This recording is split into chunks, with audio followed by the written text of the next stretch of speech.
आता याच्यातल्या सगळ्या मुद्द्यांवर बोलू.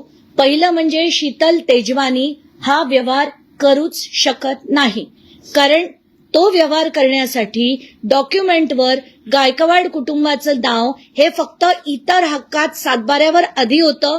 तो सातबारा बंद झाला. त्यानंतर जे प्रॉपर्टी कार्ड आलं त्याच्यात फक्त 29 नावं या कुटुंबाची आहेत. जवळजवळ त्याच्यात 350च्या वर नावं आहेत.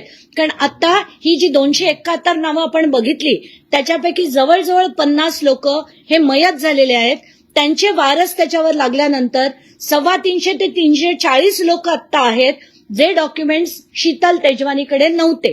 आता मुद्दा नंबर 2, ते document power of attorney registered नव्हतं. मुद्दा नंबर 3 की हे अनरजिस्टर्ड डॉक्युमेंट मध्ये सुद्धा त्यांच्या वतीने सही करण्याचे अधिकार हे शीतल तेजवानीला नव्हते. आणि ही जर शीतल तेजवानी आज पळून गेली असेल तर तिच्या विरुद्ध शोध झाला पाहिजे, तिला अटक झाली पाहिजे, दिग्विजयला अटक झाली पाहिजे आणि पार्थ पवारला देखील अटक झाली पाहिजे.